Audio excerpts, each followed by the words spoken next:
ada dua kebiasaan pemuda tersebut, walaupun dia tukang mabuk, walaupun dia tukang bermaksiat, akan tetapi dia suka melakukan dua hal.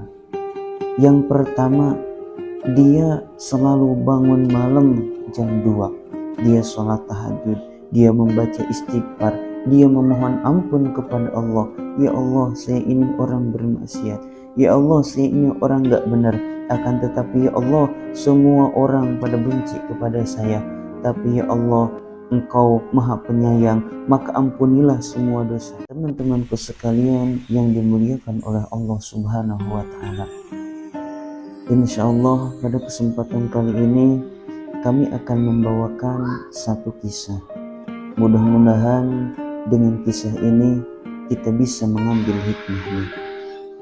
Satu hari ada seorang pemuda di satu kampung, yang mana pemuda ini orangnya tukang maksiat, orangnya tukang mabuk, orangnya bejat lah kalau bahasa kasar. Akan tetapi ada dua kebiasaan pemuda tersebut, walaupun dia tukang mabuk, walaupun dia tukang bermaksiat, akan tetapi dia suka melakukan dua hal. Yang pertama, dia selalu bangun malam jam 2. Dia sholat tahajud, dia membaca istighfar, dia memohon ampun kepada Allah. Ya Allah, saya ini orang bermaksiat. Ya Allah, saya ini orang gak benar. Akan tetapi ya Allah, semua orang pada benci kepada saya. Tapi ya Allah, Engkau maha penyayang, maka ampunilah semua dosaku. Kemudian yang kedua, dia itu cinta, selalu memperhatikan anak yatim. Maka singkat cerita, pemuda tersebut dia sudah memiliki istri.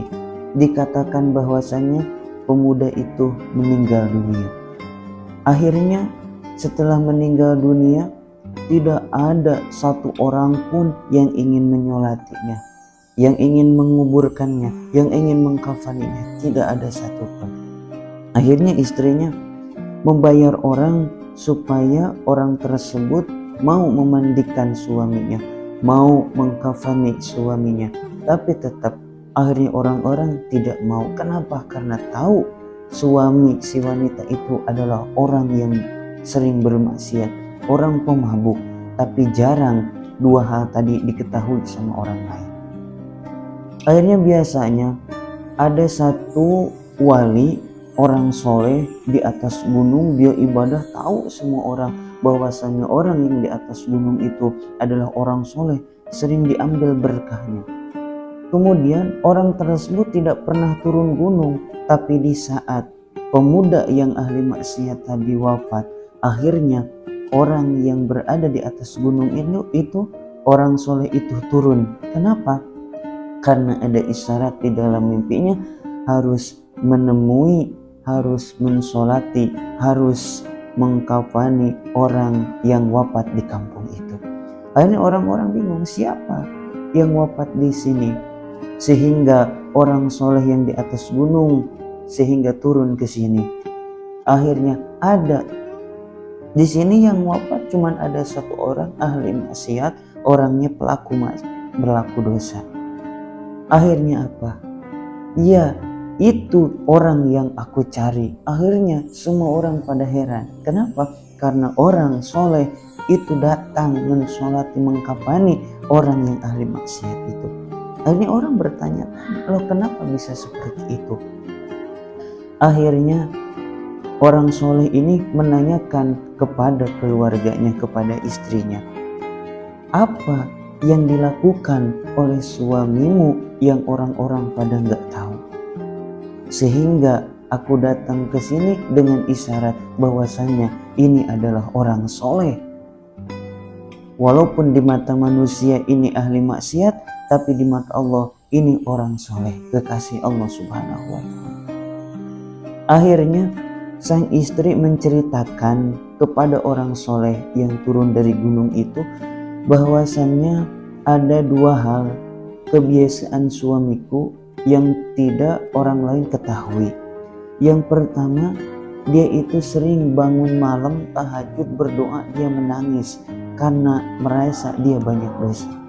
Kemudian yang kedua, dia selalu menyayangi, selalu mencintai anak yatim. Dia tidak makan dulu sebelum anak yatim kenyang duluan. Itulah kebiasaan yang sering dilakukan oleh suamiku.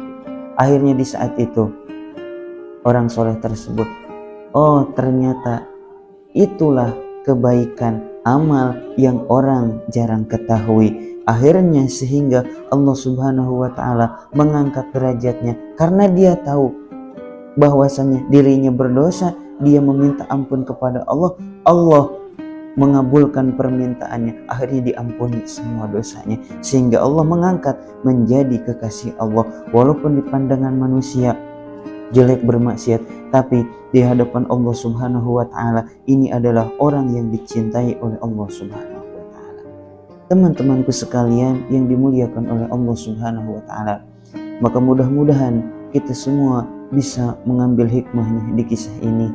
Walaupun kita tahu kita banyak dosa, banyak kesalahan, akan tetapi jangan pernah putus asa dari rahmat Allah Subhanahu wa Ta'ala. Sungguh pengampunan Allah Subhanahu wa Ta'ala sangatlah besar dibanding dosa-dosa yang pernah kita lakukan. Maka jangan pernah meninggalkan membaca istighfar. Teruslah bertobat, teruslah bertobat. Mudah-mudahan dosa kita semua diampuni oleh Allah Subhanahu wa Ta'ala. Mohon maaf bila ada kata-kata yang salah, mohon untuk dimaafkan.